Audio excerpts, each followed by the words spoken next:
हाय students, नमस्कार। मैं Manohar Kumar origin physics class एज हिलसा से। तो क्लास 12 चैप्टर 1 का फॉर्मूला लेकर आए हैं। कृपया इसे ध्यान से देखें। अच्छा लगे तो लाइक एवं सब्सक्राइब जरूर करें। तो चलिए हम लोग देखते हैं। सबसे पहले कूलॉम के नियम से, कूलॉम के जो फॉर्मूले हैं उसके माध्यम से उसमें क्या क्या चीज पार्ट्स दिए हुए हैं उसके बारे में समझते हैं। तो सबसे पहला आपको हमारा फॉर्मूला मिलेगा कूलॉम का नियम।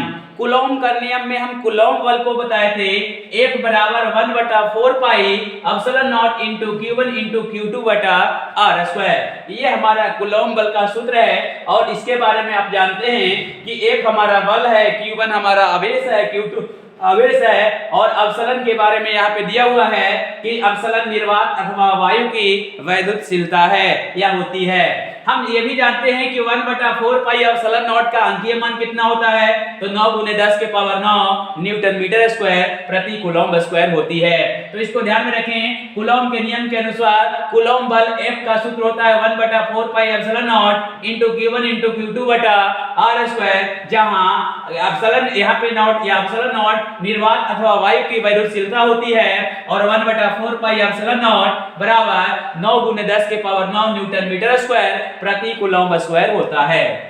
चलिए इसके कुछ और पॉइंट्स हैं। यदि दोनों आवेश के बीच निर्वात अथवा वायु के स्थान पर, आप देखिए यहाँ पे कह रहा है कि यदि दोनों आवेशों के बीच निर्वात अथवा वायु के स्थान पर कोई अन्य माध्यम हो, तो माध्यम को यहाँ पे लिखते हैं M, इसीलिए इसको FM कहते हैं। यानी यहाँ पर निर्वात अथवा वायु था तो हमारा फॉर्मूला ये आया था, और निर्वात अथवा वायु के स्थान पर कोई अन्य माध्यम जब हो जाए तो FM बराबर 1/4 pi epsilon not into K Q1 into Q2 बटा R स्क्वायर हो जाएगा। जहां हम K के बारे में चर्चा करें तो K माध्यम का परावैद्युतांक होता है, जहां K माध्यम का परावैद्युतांक होता है। और यहाँ पे हम देखते हैं कि इनका रिलेशन क्या है, यानी हम कह सकते हैं कि F/FM को हम लोग क्या बोलेंगे, K बोल सकते हैं। F/FM को हम लोग यहाँ पर K बोल सकते हैं। एक नोट पॉइंट में दिए हुए हैं, इसको भी समझ लें कि यदि दोनों आवेशित कणों को परस्पर, यदि दो आवेशित कणों को परस्पर सटार कर हटा लिया जाए, यानी अलग अलग मान के बोल सकते हैं, यानी दो अलग अलग मान के आवेशित कणों को एक दूसरे के संपर्क में लाकर फिर से हटा लिया जाए तो दोनों पर जो मान होंगे वो बिल्कुल समान समान में अलग होंगे।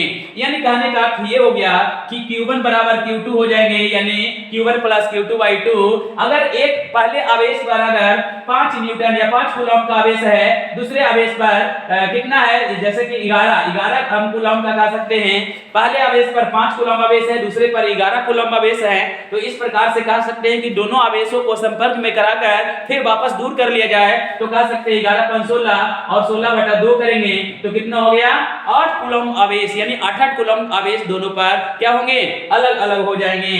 चलिए इससे आगे देखते हैं। अब दूसरा हमारा फॉर्मूला है वैद्युत क्षेत्र की तीव्रता से।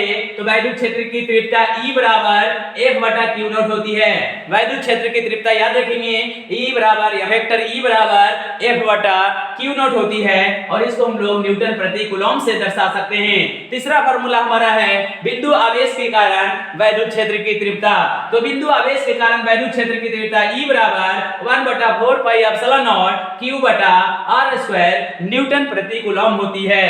चौथा है वैद्युत द्विध्रुव आघूर्ण P बराबर 2QL होता है। वैद्युत द्विध्रुव आघूर्ण P बराबर 2QL होता है और यहाँ पे इस तरह से Q × 2L, या हम इसको कह सकते हैं 2L के जगह पे Q × D भी बोल सकते हैं। और यहाँ पे लिखा हुआ है जहाँ 2L बराबर D, यानी द्विध्रुव की लंबाई भी इसको हम लोग बोल सकते हैं। हमारा पांचवा फॉर्मूला है वैद्युत द्विध्रुव के कारण क्षेत्र की तीव्रता है। वैद्युत द्विध्रुव के कारण क्षेत्र की तीव्रता दो स्थिति में आपको बताया गया है, अक्षीय या अनुदैर्ध्य स्थिति में। अक्षीय या अनुदैर्ध्य स्थिति में E बराबर 1/4 पाई एप्सिलॉन नॉट 2P बटा R³ बताया गया है न्यूटन प्रति कूलॉम। निरक्षीय स्थिति भी आपको बताया गया है या अनुप्रस्थ स्थिति E बराबर 1/4 पाई एप्सिलॉन नॉट P बटा R³ न्यूटन प्रति कूलॉम होती है।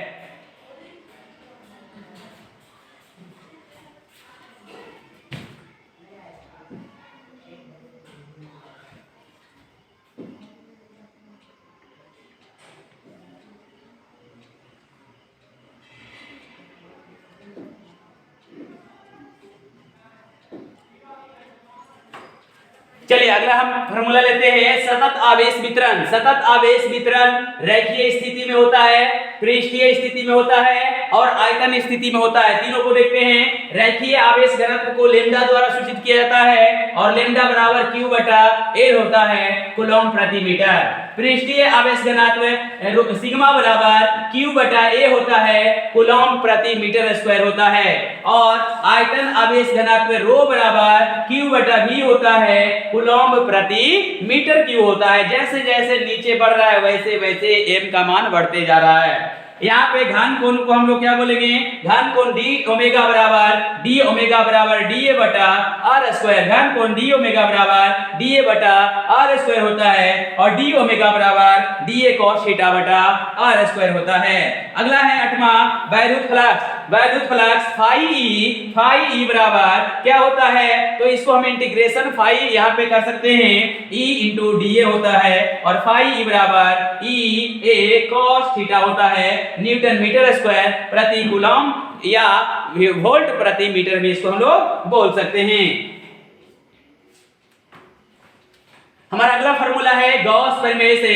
गॉस प्रमेय फाई ई बराबर Q इंटू 1 बटा एप्सिलॉन नॉट होता है। बताए थे आपको आवेश का 1 बटा एप्सिलॉन 0 गुना होता है, तो Q इंटू 1 बटा एप्सिलॉन नॉट और इसको एप्सिलॉन यानी Q बटा एप्सिलॉन नॉट भी बोल सकते हैं और यहाँ पे इसको इंटीग्रेशन के रूप में E इंटू dA बराबर Q बटा एप्सिलॉन नॉट होता है। आगे है अनंत लंबाई के एक समान आवेशी तार के कारण, अनंत लंबाई के एक समान आवेशी तार के कारण वैद्युत क्षेत्र की तीव्रता E बराबर 1 बटा 4 pi epsilon not into 2 lambda बटा R होता है। एक इसको हम ऐसा भी बोल सकते हैं E बराबर 1 बटा 2 pi epsilon not into lambda बटा R, या इसको गुना करके बोला जाए तो E बराबर लैम्डा बटा 2 pi epsilon not into R भी इसको हम लोग बोल सकते हैं। तो तीन तरह से इस फॉर्मूले को आप समझ सकते हैं। थैंक यू, धन्यवाद।